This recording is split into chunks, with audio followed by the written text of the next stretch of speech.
Welcome into the show, everybody. Your Philadelphia Eagles are a perfect 4-0 with imperfect play. They say they have a lot to clean up, but what a game that was yesterday. I had given you my 33 to what did I give you? 33 to 13. That obviously didn't happen. Sam Howell can ball out. Go figure. That was a little bit more surprising. That was surprising. Very surprising, as a matter of fact. We got so much to dissect. This was one of those games that when it was all said and done, and I'm walking onto the set we were on the Battleship, New Jersey yesterday for the JAKIB Media postgame show. And it was one of those things that I grabbed the microphone and I think to myself, what the hell just happened? There was so much that happened in that football game yesterday. I was really trying to put it in its own little drawer in my brain to understand what exactly happened, because you had some incredibly clutch throws from Jalen Hurts, and that was the buzzword postgame with Nick Sirianni. We'll hear from him momentarily when it comes to everything that went on in that football field, from Jalen Hurts, from his runs to his throws to everything. It broke off one big run there in the fourth quarter that helped the Eagles out tremendously, at least in getting a first down. Then had clutch throw after clutch throw to A.J. Brown, of course, and then had a clutch throw to Devontae Smith. I give a huge tip of the cap to Devontae Smith for what he was able to do at the end of that first half, and we'll get to that conversation. And then DeAndre Swift being able to run the ball as well as he was able to run the ball in the early goings of this game. And then in the second half, not so much. Kind of went away from that. Didn't understand that. I thought we saw the best and the worst of Brian Johnson in this call. Now, the end of regulation, with about 1:40 left on the clock, minute 39, Jalen Hurts throws that ball up to A.J. Brown. I'm going to take you through, on the show today, my emotions through every millisecond of that play, because there was a wide range of them. Talk about a lot to unpack. In just a 5-second play, I have like a million thoughts just about that one particular play and about a 1,000 different types of emotions I was feeling throughout that entire play as it progressed. So we'll get to that as well. But throughout this game, Brian Johnson, I thought you saw the best of him, and I thought you saw the worst of him in this one. And I'll start it off with him. The first thing I'll get into with this game is the fake screen to Dallas Goedert that allowed A.J. Brown to break for that 59-yard touchdown. That was the best play call I have seen from Brian Johnson, because time and time again, and I'm going to bring it inside baseball a little bit. All right, bring it behind the curtain. When Jalen Hurts is consistently checking down to those bubble screens, whether they be for a tight end, whether they be for a wide receiver, tight end screen, whatever on the outside, Seth Joyner is in our green room yelling, fake it, fake it, fake one of those. You run those enough where they really think that's the play. You have them going one way, now hit them on the other side. Hit them with something different. And sure enough, they get that ball. Jalen Hurts gets the snap, turns, looks at Dallas Goedert, and then he just hits A.J. Brown in stride for the 59-yard touchdown. That was beautiful, the way they set that up, the way they executed it, the way they ran it. They got the corners crossing up, but then A.J. Brown being able to book it across the field for the touchdown. Olamide Zaccheaus, oh my, he showed me so much in this game and so much on that particular play, busting it down the line or busting it down the field to be able to make blocks for A.J. Brown, and A.J. Brown did a wonderful job of being able to read those blocks, and he showed patience before he showed the aggression to finally get into that end zone for that touchdown. That was incredible, and the Eagles needed that to help them start things off in the third quarter. They got points out of that drive. They get points at the end of the first quarter, get the ball back, get points again, get a good defensive stand, and then they're able to come back and get even more points to go up 21-17 after that touchdown and after they got the 2-point conversion with Kenny Gainwell running up the middle for the 2 points. When I saw that happen, I thought, they got this.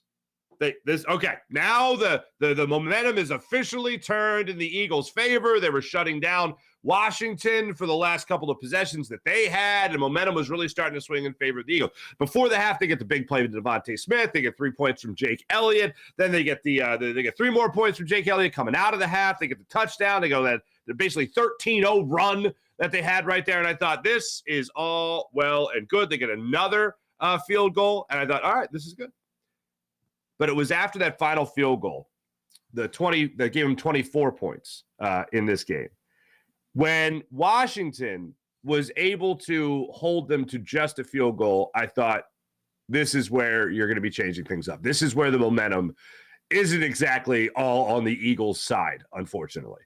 The fact that they weren't able to get that touchdown, weren't able to get that final touchdown, weren't able to punch it in before the A.J. Brown play at the end of the game, we'll get to that. That made me go, this ain't over yet. This is not over. You had a 24-17 lead. For whatever reason, now this is where the worst of Brian Johnson comes in. And look, it's a 3rd and long play, so I'm sure it's not just Brian Johnson. I'm sure that Nick Sirianni has a lot to say about this, but it's a 3rd and 11 play, and they run right with Kenny Gainwell, who actually fumbles the football, and needless to say, they don't get the first down. It's stuffed I think it was even a loss, as a matter of fact. But it was an awful play call. After the game, Nick Sirianni was asked about it, like, hey, what the hell happened on that? And he goes, hey, last week against Tampa, we had a 3rd and 8. We converted on that play. And 3rd and 11, we did it. If we convert on 3rd and 11, we're high-fiving. If we don't, then we're disappointed. Here's what I don't understand. Kenny Gainwell is not the running back to make that clutch play. You want to use the word clutch over and over again, talking about it after the game. That's not your clutch performer. If you're going to run a 3rd and 11, as much as I don't like the play call, again, I don't like the personnel even more. If you go to the 4th and 2 they had against Tampa, where they had Kenny Gainwell up the middle and they didn't convert on that, they didn't even have the DeAndre Swift, that doesn't make any damn sense either. The play call is a bad play call. The personnel is confounding. Like, if you want to try to convert on what is going to be a very difficult conversion, 3rd and 12, and you want to run the football, first up, I don't like it. Second off, you don't even have your best personnel out there. There's no explaining that away. That's just dumb. I hate that. I hated it. I didn't like it when they had Kenny Gainwell in there for the 4th and 2 against Tampa in the first drive of that game. I didn't like it yesterday in the 4th quarter when they had Kenny Gainwell run to the outside on a 4th and 11. You could say Nick Sirianni, but I mean, Brian Johnson's a play caller. He calls the play, and that did not look like the right way to go about it. And when Nick Sirianni was asked about it, this is why you got to ask questions like this at press conference. Some people are going, well, what was he going to say? The way he answered the question at least lets you know that it wasn't a check at the line of scrimmage, or we thought we saw something there, so we checked out, to this. No, that was a play call from the start. They ran it from the start. The last play of the game, or the last play the Eagles had in regulation, I should say, the touchdown to A.J. Brown. Let's dissect that, all right? By the way, I haven't said it yet, but I'm very happy that the Eagles won. So, anyway, here's my wide range of emotions throughout that play. About 1:40 left in the game. 2nd and 4. Jalen Hurts surveys the field, likes what he sees, and thinks he's got a shot to A.J. Brown here. As I saw him bringing the football back, now, Washington, important to note, Washington had 1 timeout left. So you have the ability to burn clock. You have the ability to let time tick away with that 1 timeout that they had. And the book, the great big book of football do's and don'ts, is you don't throw the ball there. You continue to bleed the clock. So I see Jalen Hurts start to hurl back, start to cock that arm back to let something rip. And I go, no. And then I see the ball flying through the air, and I'm like, oh, God. And then I see A.J. Brown beating his corner, beating the defensive back, and it's single coverage. And I go, okay, I can see why you would throw that. That makes sense. And I see him come down for the touchdown, and I go, all right, you know what? You get an opportunity to put 7 up on the board. You put 7 up on the board. I like that the defense is going to be able to stop this offense. They got 1:40 left to try to stop them. This is great. It went against the grain of all things football, but I didn't mind it because you had a chance to put up 7 late in the game to go up a touchdown as opposed to just a field goal. I was fine with it. Then A.J. Brown, in this very specific case, I was fine with it. Then A.J. Brown gets the taunting penalty. And pretty much everything after that in regulation sucked big time. Think about it like this. The penalty ends up being a 11-yard penalty. Now, you might say, well, it's not how it's enforced, but they bring the ball out to the 36-yard line. Okay, Washington brings the ball out to the 36-yard line. So it's 11, as opposed to just getting a regular old touchback and starting at the 25. Because of the penalty, they're able to return it to the 36-yard line. So it ends up being an 11-yard advancement. Okay, 11-yard penalty. With that, they're able to move that ball up. They're able to, keep in mind, just barely get into the end zone at the end of that drive to tie things up. And somehow, amazingly, Ron Rivera, Riverboat Ron, remember that moniker, decides not to go for two. After the game, he would say his players were gassed. They just didn't have it in them. He wasn't going to ask them to go for two. They needed a break. They needed to go in overtime. If you remember, last year, game one of the season, the New York Giants were playing the Tennessee Titans. And Brian Dable looked at his team. They scored a touchdown. It's 20-19. Looks at his team and says, who wants to go for it?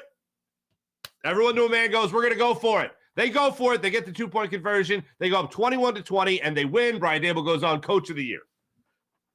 I was shocked that Ron Rivera, at that moment, after that drive from that team, and the way they played all game, Sam Howell was sacked 5 times yesterday, and you would never know it by the way he was playing. He was playing like a 10-year vet yesterday. Scrambling for first downs, making big throws on third down. This is my biggest pet peeve of the game because if you don't get off the field third down, it's such a shot to the you-know-what. 8 for 17 yesterday. The Washington Commanders converted 8 of their 17 third down attempts. We're talking damn near, that's 47%, north of 47%. That's horrible. That is dreadful. You couldn't get off the field against this team. And I know the Buffalo Bills, man, they were on fire yesterday. They were beating up on the Dolphins. That was an incredible game. But the Buffalo Bills absolutely took it to Sam Howell. The Buffalo Bills picked him off. The Buffalo Bills hit him 15 times. They sacked him 9 times. They just dominated. And this Eagles defensive line, these Eagles pass rushers still get after him. And he just brushed himself up, picks himself up, brushed himself off, and just started throwing touchdowns. Started moving the ball downfield every single time. It was a sight to be seen. Now, in my objective point of view, when I put the objective hat on for a second, I went, this guy can ball, man. Good for him. He's playing better than I thought he was going to play in this game. And it was still the defensive line and this Hassan Reddick, for instance, getting his first sack. Nicholas Morrow getting 3 of those sacks. Josh Sweat getting a sack. And even though that was him, Sam Howell tripping over his own lineman, but whatever, Josh Sweat was right there to make the play. He's right there to make sure he got the number, okay? But throughout the game, I was just very much impressed by him. But with all that being said, what the hell were the Eagles doing on third down? Josh Jobe, I give him a lot of credit for most of the plays that he was in on yesterday. Yes, he allowed the catches. He was right there with some good coverage.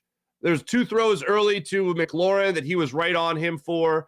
The play in the end zone to tie things up before the extra point tied the score to force overtime. He was right there. Just, I don't understand the defensive call. I don't know. How are you in the end zone? I don't know. It just looked like it was really bad positioning by every defensive back for the most part on that particular play. And I don't get it. I think Sean Desai has done a good job this year. I've been very impressed with him. I've been impressed with his aggressiveness, his ability to send blitzes. I should say not his ability, but he doesn't have a reluctance to send a blitz. He ain't scared. He doesn't call plays scared. And I appreciate that, but I didn't understand letting 3 yards between you and the front of the end zone when you know they're going to the end zone.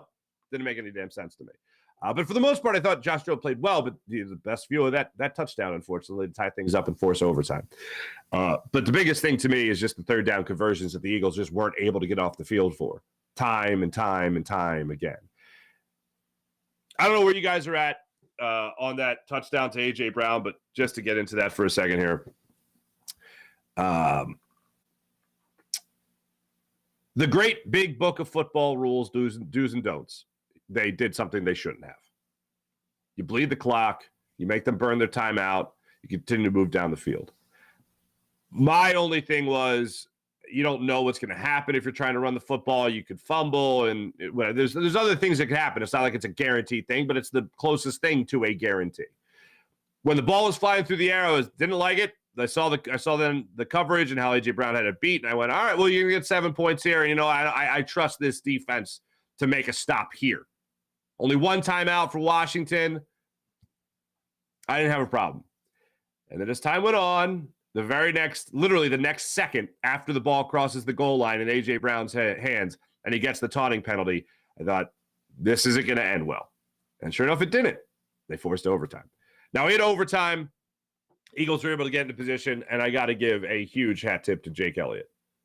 Jake Elliott, going into Sunday night's game, and I didn't get a chance to watch a lot of last night's game, unfortunately. I know there was a controversial call. I'll go back and look at it. But going into last night's game, Jake Elliott's one of only 3 kickers in the NFL with 3 50-plus yard field goals. And he gets this one yesterday at 54 yards.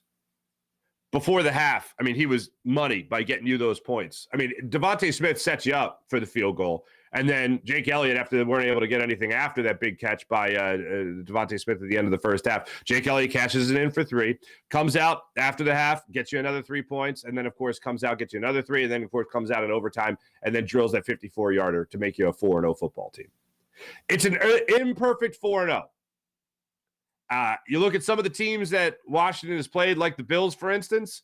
You look at what Dallas was able to do yesterday against the Patriots, leading to, a benching of Mac Jones. You look at teams around the NFL that have been dominant teams. The Eagles have yet to look like a dominant team, and they're 4-0. After the Dolphins go down yesterday, what is it, just 2 teams now? San Francisco and the Eagles? Holy Lord. Just the way they scripted it, right? But I'd like to see the Eagles dominate. I thought this was going to be the Eagles' dominant game. Now, they dominated the Buccaneers game.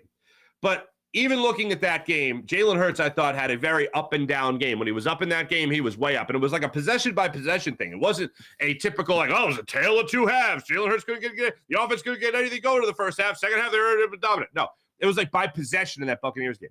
This game, for me, I thought Jalen Hurts was fantastic. I mean, there were some crisp throws that he was making throughout that game. We talked about the Brian Johnson play call on the fake screen to Dallas Goedert that ended up being the 59-yard touchdown to A.J. Brown. Coming out of half, they had that great throw down the sideline right in the breadbasket to A.J. Brown. The throw to Devontae Smith before halftime, that was 50-50 ball is, I think, putting it kindly, considering it looked like triple coverage. But A.J. Brown went up and he made a play for his quarterback.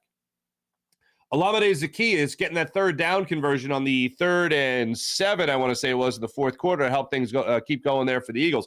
That was a huge play. That his receiver made a good catch, but he put the ball right there for him. There was another play where the throw was a little low. Zaccheaus let it go through his hands. That was one instance where a receiver wasn't able to make a play for him. But really throughout this game, I thought Jalen Hurts just played his best game of the season by far. And that's the type of quarterback that I would like to see going forward from the Eagles. If he continues to play like that, and the defense plays more of how they played in the earlier goings of the season, the first 3 games of the season, for instance, then, yeah, this team is going to be looking pretty and playing at that Super Bowl caliber that we're all waiting for. And that's not hypercritical. That's not a longing to be negative. That's just simply a reality. And when you listen to Jason Kelce, and you listen to Jalen Hurts, and you listen to Nick Sirianni. I mean, Nick Sirianni talked about instances yesterday as if they were teaching moments. He usually literally said teaching moment. I believe one of the instances he talked about with the teaching moment was the throw to A.J. Brown. A.J. Brown said, I shouldn't have done that. And then, by the way, he was getting tested for PEDs and getting a drug test, getting a drug test after yesterday's game, as that news came out yesterday.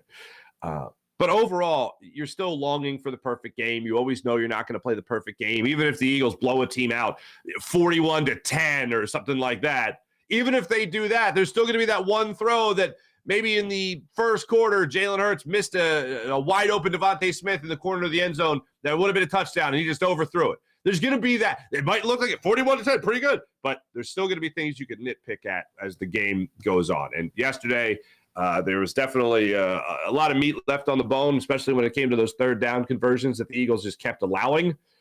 And it was just frustrating as all get out. And by the way, thank goodness that Reed Blankenship's forearm. I don't know what Reed Blankenship does for those forearms, man. Let's just say it's one of them squeezing tension things, right? That forearm's not as bulked up as it is. That who is it? It wasn't McLaurin. Who was it that came down with it? They come down in inbounds. It's a whole different ballgame. So credit to him for that. Absolutely wild game yesterday. I'm still processing it because I can't believe everything. And the other thing is with a 1:00 game, you're left more time to be like, what the hell just happened? And then you really try to dissect it and try to figure it out. For me, I don't know why. I mean, you look at it, DeAndre Swift had 6 carries in the first half. He ended up with 14 overall.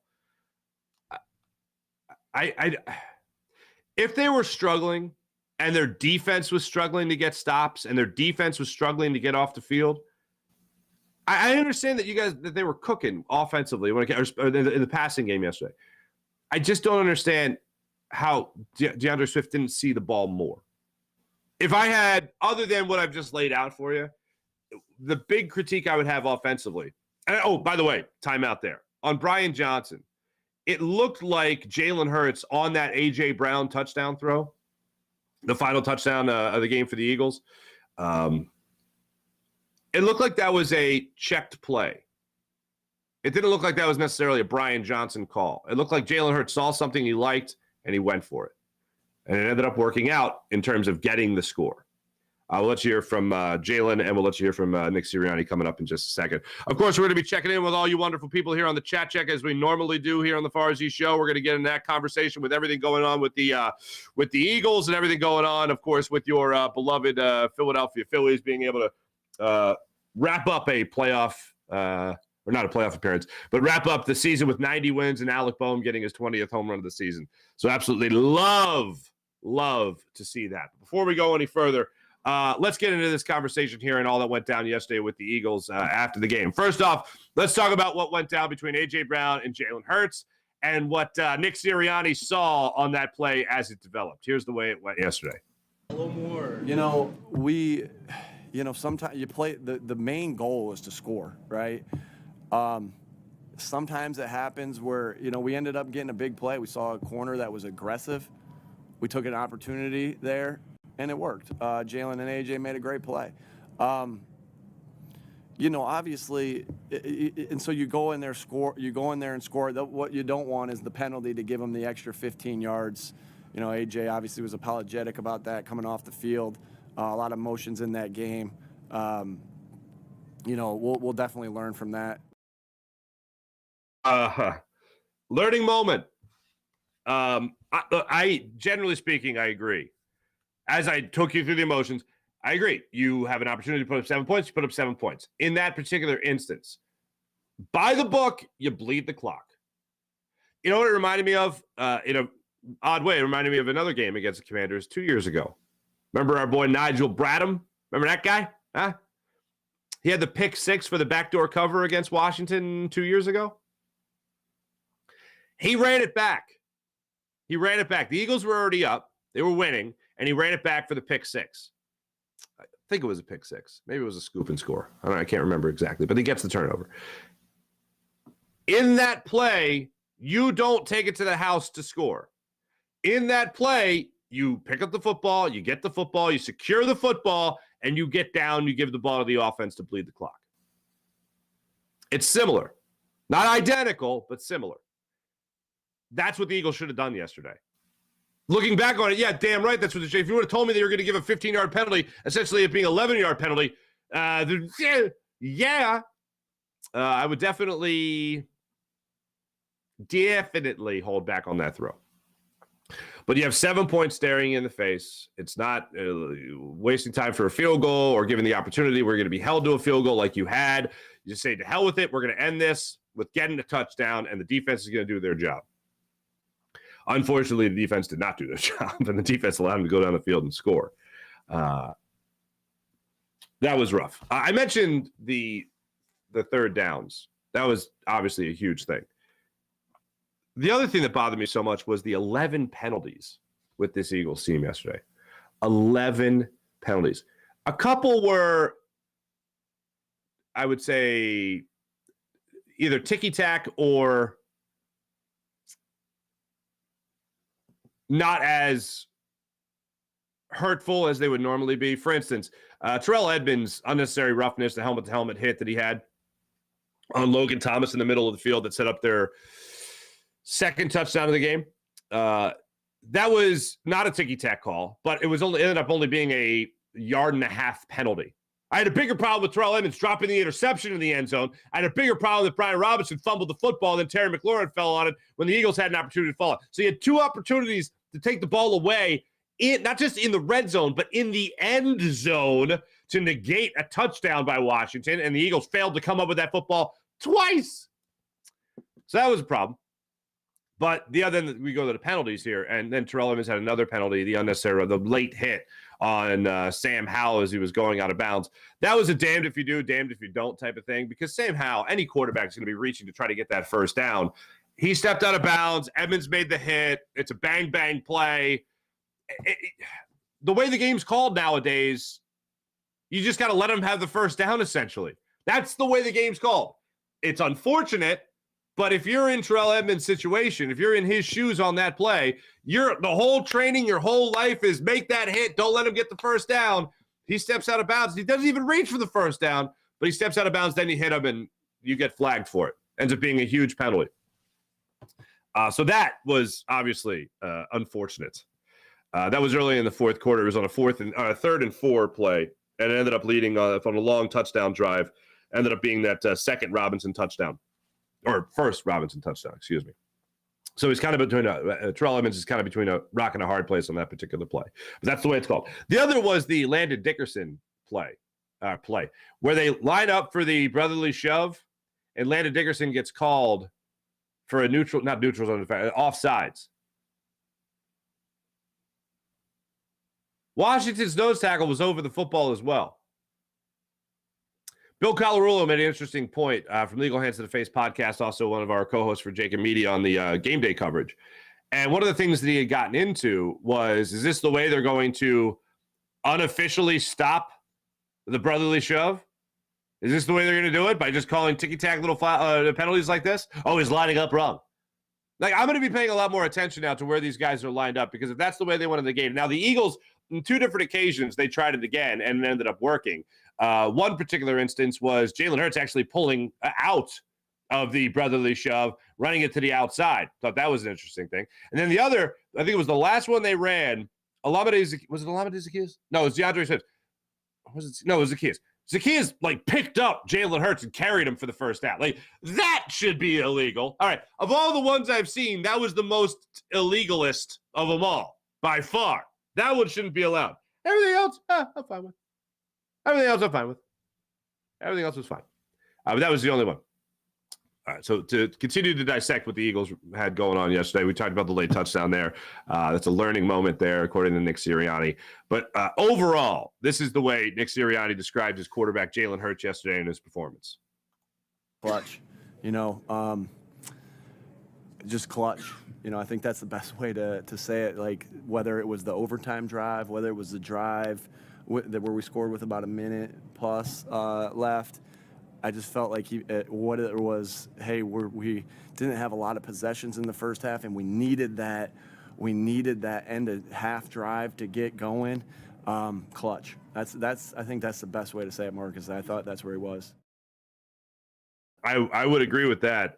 And you can certainly argue the last play the Eagles had of regulation there. But in total, 25 for 37 for 319 yards for Jalen Hurts yesterday with a 112 passer rating. He was sacked 3 times yesterday. He was also able to break off a couple of runs, ran for 34 yards. His longest was that 24-yard run that he had in the I thought I wrote that down on my notes. I think it was in the early goings of the fourth quarter, about 7 minutes left in the fourth quarter. He had the big scramble for 24 yards. All in all, I thought he played a great game. You can certainly question that decision. He had an opportunity to put up points, thought, let me get 7 now, and I'll trust the defense. In retrospect, the defense couldn't be trusted yesterday. On the other side of the football, Sam Howell, 29 of 31 for 290. Had a touchdown throw, had a 98 pass rating, 98.6 actually. And he was able to complete passes to a ton of receivers yesterday. So a lot of guys got open for him. Just absolutely played like a vet yesterday. He really impressed me. I don't believe after a game, you got to tip your cap. But in this case, you got to tip your cap to him. He played a hell of a game. Eagles defense got to him, like I said, 15 times yesterday. to bring him down for, 5 times yesterday. Brought him down 5 sacks they had on him. And he just shook each and every one of them off and just made the throw the next play. Speaking of sacks, by the way, I mentioned Nicholas Morrow, I mentioned Josh Sweat, I mentioned Hassan Reddick, but in all seriousness, Hassan Reddick went into this game, as we know, without even showing up in the stat sheet last week. Monday night, right? He comes out in this game, doesn't have the cast on his hand, gets into the backfield, makes a huge sack in the fourth quarter that ended up setting up a 3rd and 17 before another penalty, and they were forced to punt. They get that done. Eagles come down. They get that touchdown. Zacchaeus actually makes the 3rd and 7 play. He makes a 3rd and 7 reception, puts the ball on the ground, but is able to recover. And that leads to another field goal. So Hassan Reddick's sack came up huge. You want to talk about clutch? That was a clutch situation. Pushes them back to that 3rd and 17. They later then got a false start, pushes them to a 3rd and 22. They're unable to convert. Then you get the ball back for the Eagles. You get the 3rd down conversion to Zacchaeus, and then you get the field goal. So Hassan Reddick was directly linked to all that, and that made the Eagles sit there a little bit more comfortably before they allowed that big play there to A.J. Brown, and then later the big touchdown to tie things up to force overtime at 31 apiece there for the Eagles before they go on for their 34-31 victory. One more thing. We've talked about how this team still needs to improve. We talked about how this team needs to continue to fight, how this team needs to still learn, and how if they play some better opponents, they don't get away with some of the mistakes they made. Here is what Nick Sirianni had to say post-game about his team's 4-0 start to the season, but still a lot of meat on the bone there to protect. You know, I think we are truly a team that's in a growth mindset that, you know, we're happy, you know, to be 4-0, but we know that there's work to do. You know, even talking to Jason Kelsey after the game, he's like, we're 4-0, let's go. And, you know, even he said, like, yeah, I know we got a lot to clean up. And he's right. We got a lot to clean up. And so there's a gratification that we're 4-0, but there's a hunger to grow. Wow. Look, if it really does feel weird to talk about a 4-0 football team and be like, yeah, but what the hell, man? Like, hey, I think the most encouraging thing is that they have faced 4 different opponents. They have won all those games. They have had struggles in 3 of the 4 games. The game against the Bucks, it was the most dominant. What was it, 25-11? It was the most dominant 2-touchdown win I've seen. Okay, but they're sitting here at 4-0, and it's the perfect for someone that really likes talking football. And if you're someone who really likes talking football, there's a lot of nitty-gritty details you could talk about when it comes to this football team and how they have won their games, how they have improved to 4-0. We could break down the A.J. Brown touchdown at the end of regulation. Well, the end of the Eagles, the last touchdown the Eagles had in the game. We could talk about the brotherly shove. We could talk about not being good off the field on third down. We could talk about 11 penalties in this game. We could talk about untimely turnovers. We could talk about bad throws. We could talk about, one thing that really hasn't burned the Eagles this year is drops. I feel like that's usually a big sticky point. Oh, they just hold on to the football. Yeah. They've run the ball really well. I don't know why they got away from it as much as they did in the second half, but that's just the direction they decided to go. It's one thing. Talk about a guy like DeAndre Swift, as I mentioned. You start off this game, he finishes with 14 rushing attempts. He had 6 runs in the first half. You could say that they upped it to 8 in the second, but it feels like he should have, with all the plays you're able to run, it feels like he should have touched the ball a little bit more. They tried a screen play to him once. He did have 7 catches yesterday for 78 yards. That's good.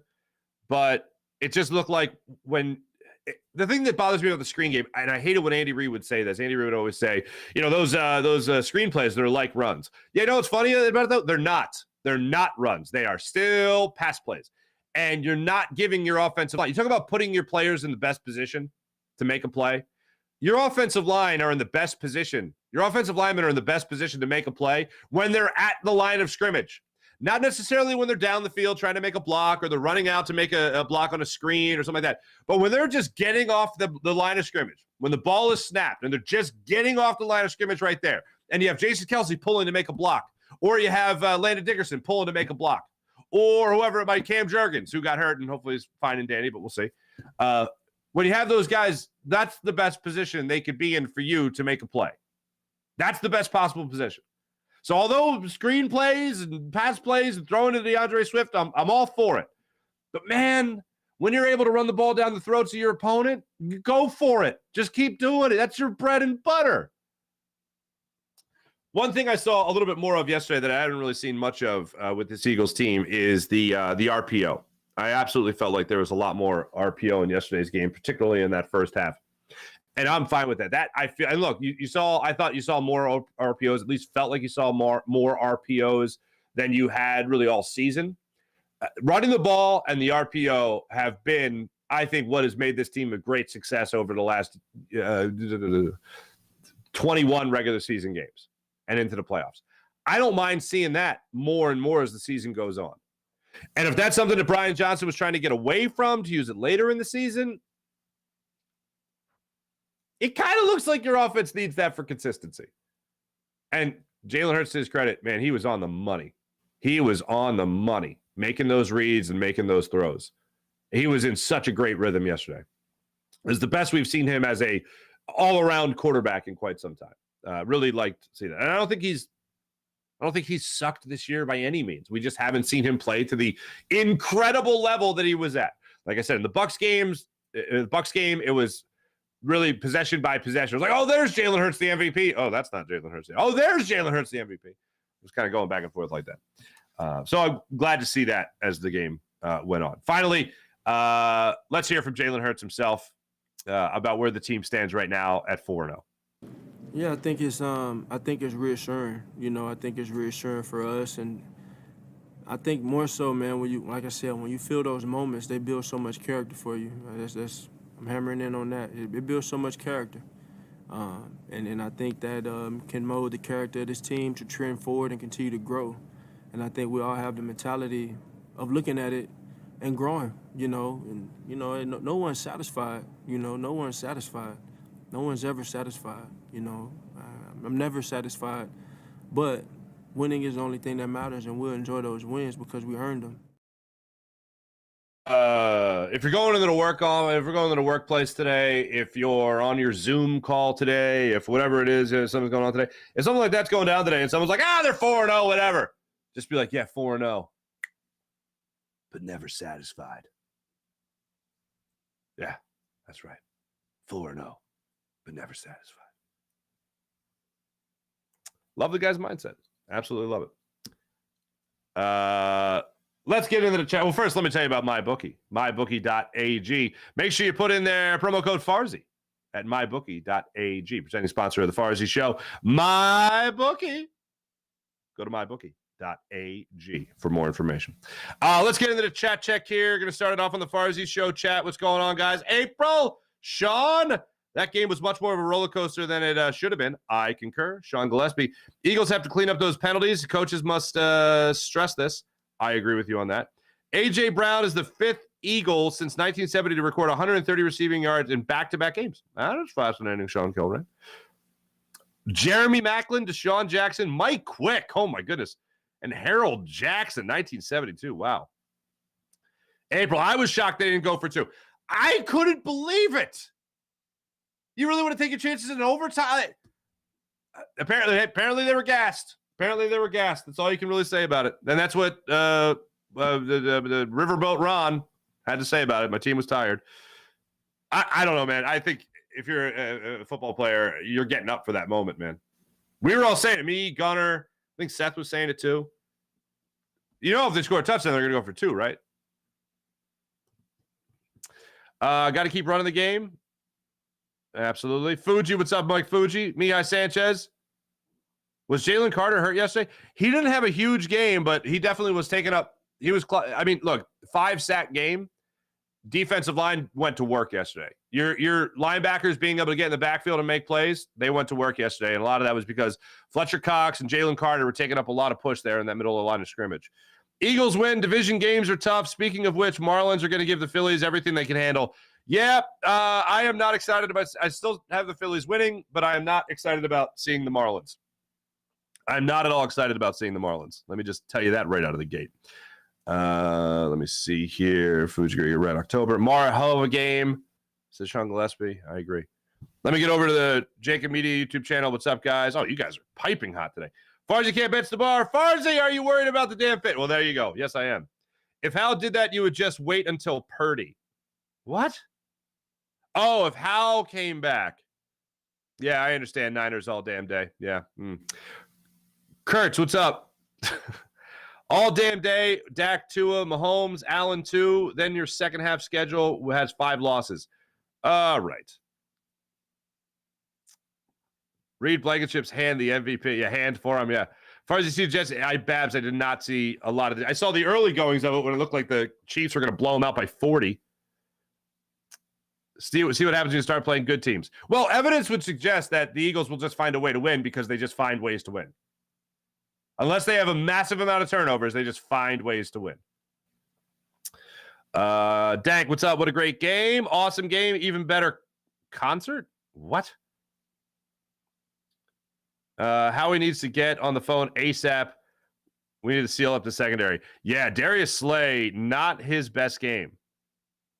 Refs literally tried handing Washington that game. I would assume they were rooting for a closer game. Every other play was damn flag. Literally on the ball. Washington told the refs that the Eagles were lining up wrong. That's wonderful. If you watch the Chiefs, BRRR, what's up? Watching the Chiefs-Jets game, refs are dirty. I'm going to watch that game today. The second half. I watched most of the first half yesterday. King Pooty TV, go Phils. I saw the highlight. Okay. I got to buy Jake Elliott jersey now for real. The man's clutch. Talk about clutch. The man's clutch. Elliott is best place kicker in the league. It certainly feels like that. Why is nobody calling Burrow injury prone or overrated? That's a great point, man. Burrow has looked like, what's the word? Ass. He has looked like straight up ass. Like they got the calf injury. In that case, sit out, friend. Sit out there, fella. Boop. Hurts' best pass of the game was that throw to Zacchaeus. That was a money throw, man. The one on 3rd and 4. Yeah, that was 3rd and 7. Yeah, where they converted. That was great. Hurts, King Pooty TV. Taylor Swift is boosting ready. I'm telling you right now, folks. I hope you caught my explanation of it yesterday, but literally, the NFL, they have the ability right now on sports sites, everyone, to get clicks, get those unique clicks. Talk about Taylor Swift. I'd rather talk about Ryan Reynolds being there. And I think Hugh Jackman was there too. The Mr. Showman himself. And Blake Lively, lovely lady. That was a jam-packed luxury suite. Hurts had some great throws yesterday. Best he's looked all year. I totally agree with that. Robert M, because we have to have a better roster, annihilated against good quarterbacks. Yeah. Slay was washed. Oh, man, I hope not.